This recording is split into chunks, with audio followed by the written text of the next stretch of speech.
ચાલો ગાંધીનગર, ચાલો ગાંધીનગર. ખેડૂતો આખરે ગાંધીનગર કૂચ કરવાના છે.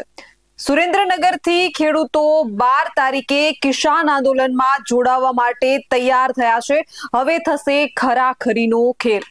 નમસ્કાર, આપનું સ્વાગત છે BS9 ટીવી ન્યૂઝ ઉપર અને હું છું આપની સાથે કાજલ સુવા.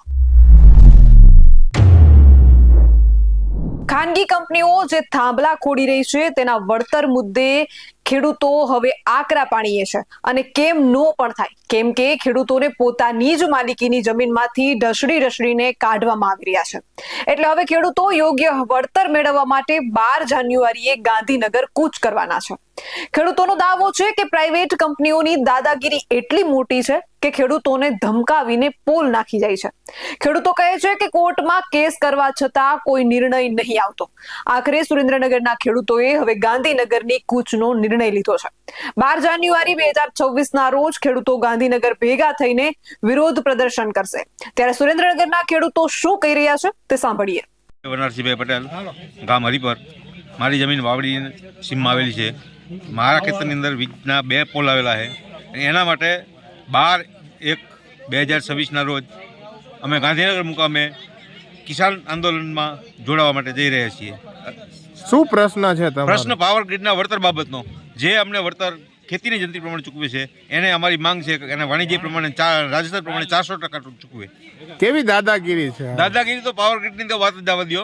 જે ખેડૂતોને ખબર નથી પડતી એની સામે આવી અને ધમકાવી અને પોલ નાખી જાય છે. કેવી ધમકાવે છે? કોર્ટમાં પણ કેસ કર્યો? કોર્ટમાં કેસ કર્યો છતાં પણ કોર્ટમાં વેંકેટ કરી આવ્યા કોર્ટને. કોર્ટ અમે બધા કોર્ટ જ અમે એમ એવું કે છે? હા. મહેશભાઈ છે. હું ધાંગધ્રા તાલુકાના હરિપર ગામનો વતની છું. દરેક ખેડૂતો 12 તારીખે જે પાવર ગ્રીડ કોર્પોરેશન કે જે હાઈ ટેન્શન વીજ લાઇન નીકળે છે એમાંથી જે 14 જિલ્લાના જે અસરગ્રસ્ત ખેડૂતો 12 તારીખ ને સોમવારે દરેક ખેડૂતો ગાંધીનગર જઈ અને ગાંધીજીના માર્ગે એક દિવસ જે કિસાન સંઘનું જે આંદોલન છે એમાં જોડાવાના છે. અને અમારી જે માગ છે કે જે વાણિજ્ય વળતર અને રાજસ્થાન સરકારે જે 400 ગણું વળતર આપેલ છે એ આપવામાં આવે. ખેડૂતોનું 12 જાન્યુઆરીએ મહાસંમેલન છે. 19 પડતર માંગણીઓ સાથે ખેડૂતો ગાંધીનગર એકઠા થશે. ભારતીય કિસાન સંઘ મહેસાણાના મંત્રી રતિભાઈ H પટેલે જણાવ્યું હતું કે ખેડૂતોના 19 જેટલા પ્રશ્નો અંગે 12 જાન્યુઆરીના રોજ ગાંધીનગર ખાતે 10,000થી વધુ ખેડૂતો ઉમટી પડશે. ભારતીય કિસાન સંઘ એટલે કે BKS આગામી 12 જાન્યુઆરીના રોજ ગાંધીનગર સ્થિત ગુજરાત વિધાનસભા સામે ઉત્તર ગુજરાતના ખેડૂતોના પડતર પ્રશ્નોના નિરાકરણ માટે એક વિશાળ સંમેલન યોજવાની જાહેરાત કરી છે. રાજ્યભરમાંથી 10,000થી વધુ ખેડૂતો 19 મુદ્દાઓ પર સરકાર સમક્ષ પોતાની નારાજગી વ્યક્ત કરવા જોડાય તેવી અપેક્ષા છે. આ નિર્ણય તાજેતરમાં મળેલી એક બેઠકમાં લેવાયો હતો. ખેડૂતો જમીન સંપાદન, વળતર, પાક વીમો અને ખેતીની ખર્ચ સંબંધિત સમસ્યાઓનો લાંબા સમયથી સામનો કરી રહ્યા છે.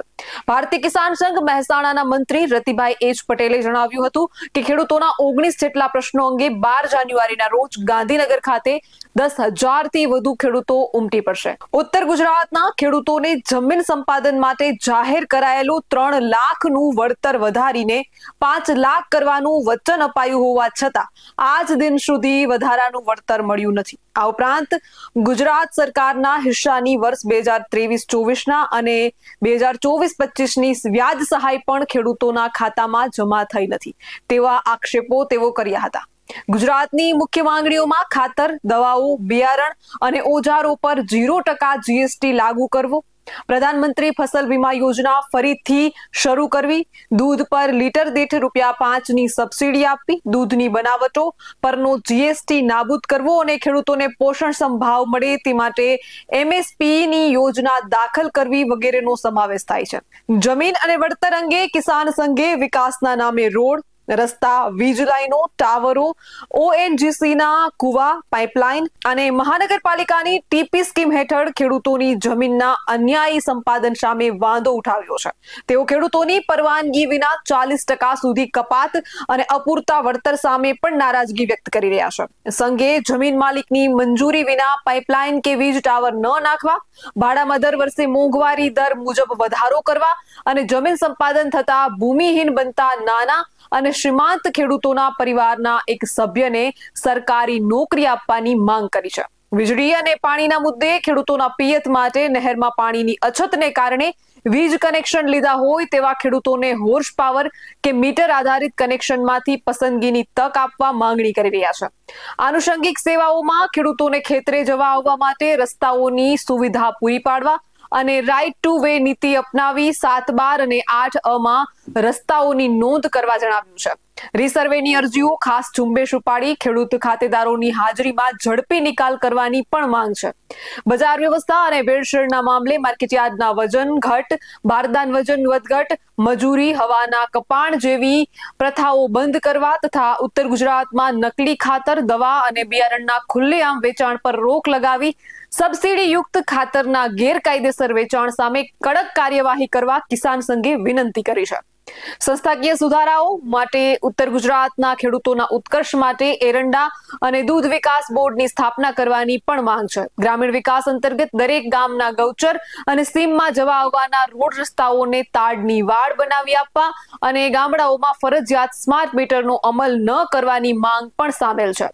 ત્યારે આ પડતર જેટલા 19 જેટલા પ્રશ્નો છે જેને લઈને ખેડૂતો 12 જાન્યુઆરીના રોજ ગાંધીનગર કૂચ કરવાના છે. હવે આમાં સૂર પુરાવ્યો છે સુરેન્દ્રનગરના ખેડૂતોએ. સુરેન્દ્રનગરના ખેડૂતોનો પ્રશ્ન એ છે કે એમના ખેતરોમાંથી જે વીજ લાઈન પસાર થઈ રહી છે એમને યોગ્ય વળતર મળતું નથી અને એમની જ માલિકીની જમીનમાંથી ખેડૂતોને અન્યાય કરી, ખેડૂતોનું શોષણ કરી, દાદાગીરી કરી અને ખેડૂતોને એમની જ માલિકીની જમીનમાંથી કાઢી મૂકવામાં આવે છે અને વીજપોલ પણ પસાર થાય છે અને ખેડૂતોને યોગ્ય વળતર નથી મળતું, જેના કારણે હવે આ આંદોલનમાં સુરેન્દ્રનગરના ખેડૂતોએ પણ સૂર પુરાવ્યા છે. ત્યારે 12 તારીખે ગાંધીનગરમાં જે ખેડૂતો કૂચ કરવાના છે એને લઈને તમારું શું કહેવું છે અને શું તમે પણ 12 તારીખે ખેડૂત તરીકે આ ગાંધીનગરમાં ખેડૂતનું જે આંદોલન થઈ રહ્યું છે, ખેડૂતો જે એકઠા થવાના છે, શું તમે પણ ત્યાં જવાના છો? કમેન્ટ કરીને જરૂરથી તમારા મંતવ્યો અમને જણાવજો. આવા જ વધુ અહેવાલ સાથે મળતા રહીશું. તમે અમારી YouTube ચેનલને સબસ્ક્રાઇબ કરવાનું અને અમને Facebook અને Instagram પર ફોલો કરવાનું ચૂકશો નહીં. બાકી અવનવી અપડેટ મેળવવા માટે આપ જોતા રહો BS9 TV ન્યૂઝ. જય જવાન, જય કિસાન.